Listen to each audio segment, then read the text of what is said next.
Let's talk about the EyeToy.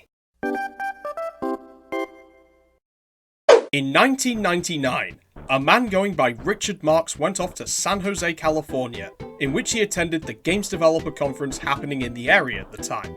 There, he saw a demo of the then hotly anticipated PlayStation 2, showcasing its technology using a bunch of tech demos to impress everyone with its bitchin' technical prowess. Seeing what the console was capable of doing got him inspired to make games for the system. His idea was to use a cheap webcam to enable natural UI and mixed reality using the CPU power of the PlayStation 2 to implement computer vision and gesture recognition technology. Later that year, he joined Sony Computer Entertainment America as a special projects manager for R&D in order to realize his vision. His work ended up being so well received that it caught the attention of then Vice President of Third-Party Relations and R&D, Phil Harrison, the same guy who now works for Google on their Stadia service. Oh Jesus. Who in 2000 invited Marks to Sony Computer Entertainment Europe's headquarters in London to demonstrate his ideas to the employees there. This demo caught the attention of one particular employee, Ron Festejo of Sony Computer Entertainment Camden Studio, who liked the demo so much he wanted to make some games out of it. After Sony Computer Entertainment Camden Studio merged with Team Soho, who were hot off the heels of 2002 London gangster Up The Getaway, to create Sony Computer Entertainment London Studio, they set out to make EyeToy Play, which would eventually launch along with the device itself in October 2003 and by February 2004 for the rest of the world.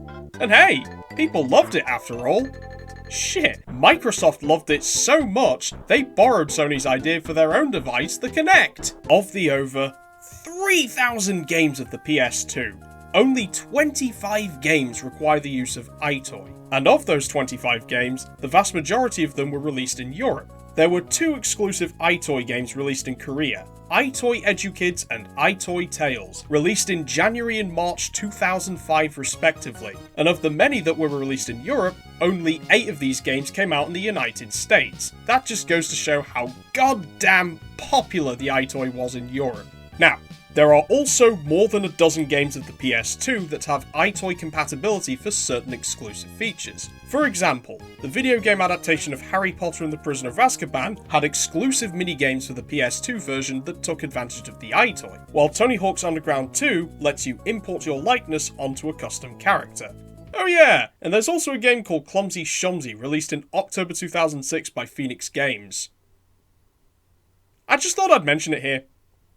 I assume it's a fucking cunt stain of a game, like the grand majority of the wank they force out there.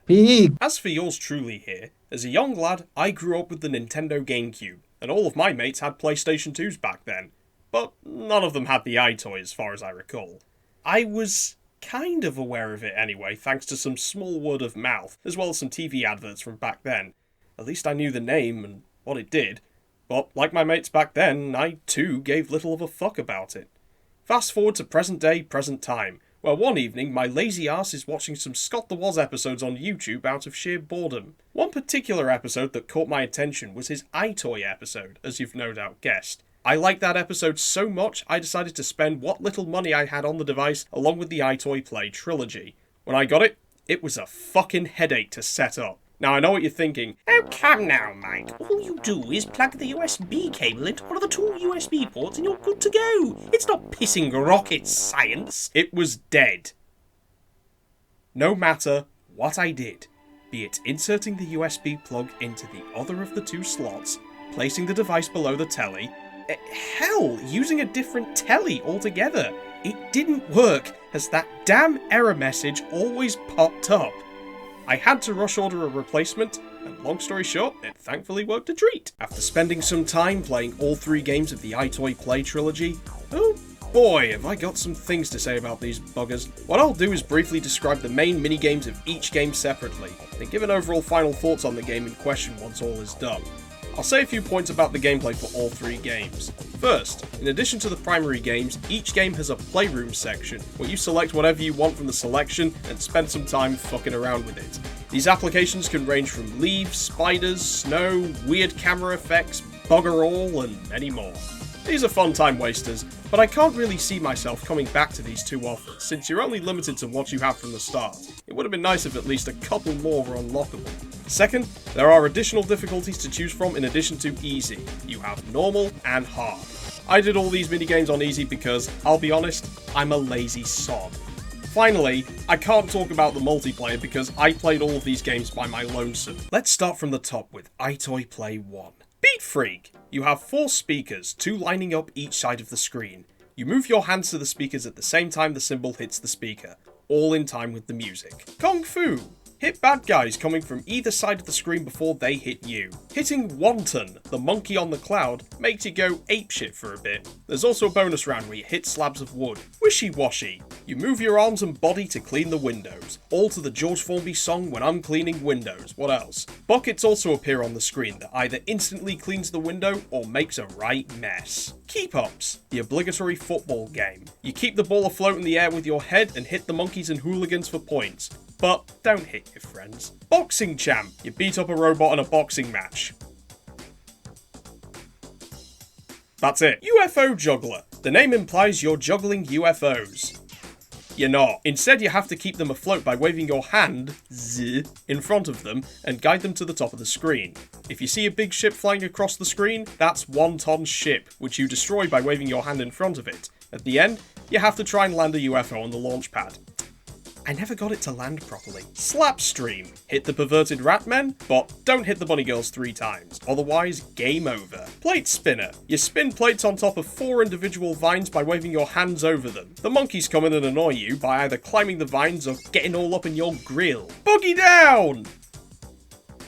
It's Beat Freak but with spotlights and Simon Says gameplay where you hit the spotlights in the correct position after the on-screen character does it. Ghost Catcher. You rob ghosts before they reach the top of the screen. Also, you get to hit bats. Mirror Time. Hit the green blobs whilst avoiding the red blobs. 3 hits of the red blobs and you're out. The screen gets all fucked up as you play so that you're kept on your toes. It'll either go upside down or mirrored. And finally, Rocket Rumble. You ever played Fantavision?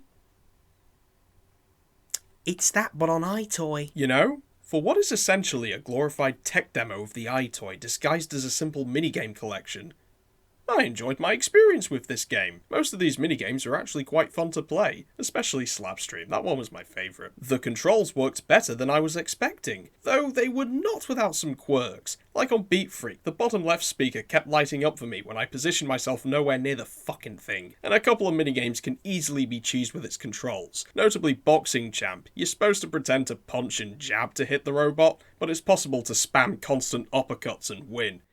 Anyway, the visuals are good, they're bright, colourful and cartoony, and the music is fine. Not the best, actually a bit bland and generic in some places, and nothing too standout besides the George Formby song. But otherwise, I found some enjoyment out of this with its simple yet fun minigames that'll keep you coming back for the next time you want to one-up your high score. Anyway, onwards to EyeToy Play 2. There's a bit more to the minigames this time, as they're now split into 3 distinct rounds, with bonus rounds in between them. I'll save you all some time by saying the only minigames from the previous game that return here are Boxing Champ and Kung Fu, as they're essentially the same as before, only the former now has you facing individual opponents, and the latter has boss battles that are straightforward to handle. As for the new minigames here, air guitar. You strum notes on an invisible guitar in time with the music. The bonus rounds involve notes coming down the highways and you have to strum them in time with the music. And the boss is a Simon Says boss where you watch what the guitarist does, then follow his lead. Home run. At first you hit balls across the field. Then you play some baseball. Your objective is to score a certain number of runs in a certain amount of ball throws by running to the bases. I didn't get far on this one, it wore me out too easily. Bubble Pop. You pop the bubbles whilst avoiding the red bubbles. An octopus takes the helm for a bonus round where you shoot green and purple bubbles onto the correct jellyfish patch. Then another bonus round has you blow up a bubble to a ginormous size. The boss stage has you doing the same as the main rounds, only you're in a current and the pufferfish can easily distract you, the naughty bastard. DIY. You complete a series of odd jobs to score some points. These range from shredding trees, hammering nails into planks of wood, cutting out shapes from pieces of wood, matching tiles, and breaking down a wall amongst other tasks. Drumming. It's air guitar but with drums, the end. Goal attack. Using your body, you prevent footballs from entering the goal. You have to save a certain number of balls in order to succeed. It also includes a fitness test wherein you jump or run on the racetrack. Secret Agent. Now here's a fun one. You have to either collect a certain amount of items, unlock a gate by releasing the padlocks, or destroy the alarms, all without alerting the security staff. Table tennis. You play a few rounds of table tennis with 4 opponents, and the game's perspective is from behind the opponent. In bonus rounds, you hit the ball onto any specific part of the targets in one round, and in another, you hit the ball to destroy the glass bottles. Mr. Chef. You prepare a bunch of meals for hungry customers by following a guide the waitress gives out to you.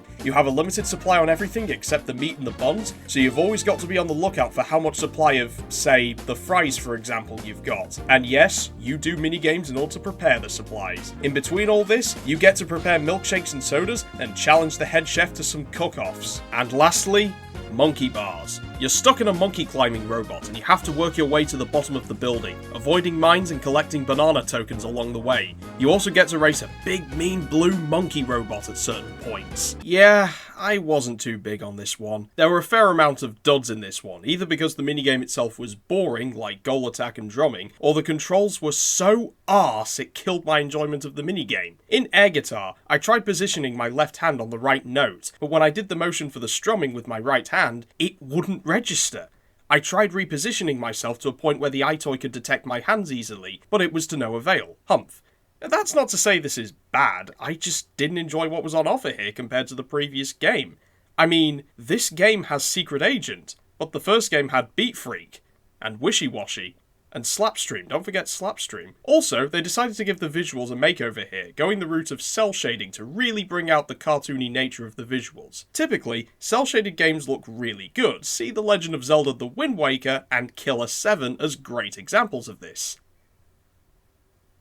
This is not one of them. It doesn't look terrible, but this technique combined with the art style doesn't gel together to me. I don't know how to describe it. I mean, the characters look a bit rough and ugh by my standards. Finally, we come to EyeToy Play 3. This time the minigames are split into 3 categories: rhythm, sport, and variety. What are these games? Be the Band, the first of the rhythm games. Take air guitar and drumming from the previous game, add in trumpet and keyboard, and you get the full band experience. Bonus rounds include preventing fans from getting onto the stage and doing some stage diving. Maestro. You ever wanted to be a maestro? Well, now you can, by hitting the correct notes on the screen in time with the music. You also get to fill in missing notes onto a score sheet by dragging the correct note to the correct place, and a tempo rush, where you hit notes in time with the music. But the tempo gets faster, and you end up flailing your arms about, like a right fucking idiot. DJ, the last of the rhythm games. It's the same concept as Maestro, but this time, you're a DJ, and you have to hype the crowd up, high-five the MC, and scratch some records. In between rounds, you stick up flyers on walls and high-five the MC. Again. Bowling, the first of the sports games. You play bowling against 3 different opponents. In between rounds, you have to hit all the pins within a single strike, hit all the blue pins whilst avoiding the red pins, and strike down all the pins as they march up the alley. You know?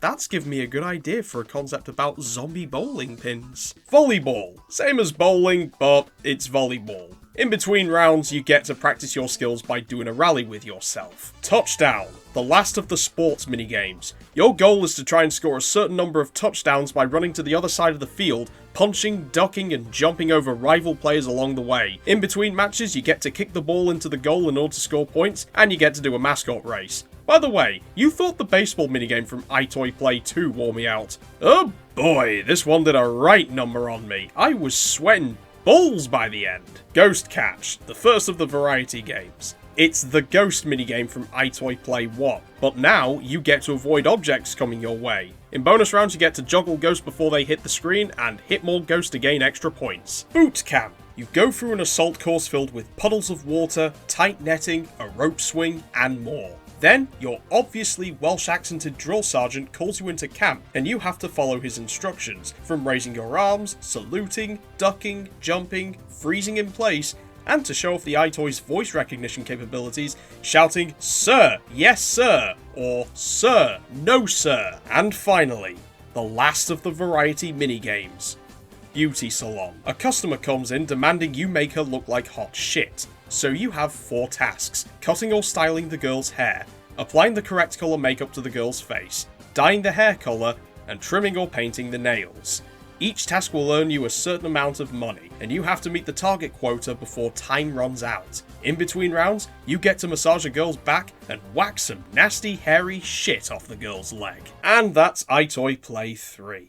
At this point, I was quite burnt out from playing this trilogy, so my final thoughts on this game can be summed up as, if EyeToy Play 2 was this is even more The controls are a bit more arse in some minigames, either failing to respond to my gestures or even recognise my voice at certain points during boot camp, although I do welcome the fact that they actually implemented vocal recognition into the game, even if it was flawed. Meanwhile, other minigames, like the second game, were just boring to play. Actually, this and the second game share this specific problem. I appreciate the fact that London Studio wanted to expand these minigames in order to try and get more out of them, but the downside to this is it makes some of these minigames quite a slog to get through, especially considering you'll have understood how to play the minigame by the time round 1 ends, even with the third game's short tutorials present on the loading screen for a few seconds. Compare that with the first game, where the minigames were short, sweet, simple, and straight to the point. You had a tutorial before each game, but it was completely optional and very helpful to those who took it in understanding the core mechanics of the minigame. What I'm saying is, I prefer the pacing and structure of the first game as opposed to the sequels.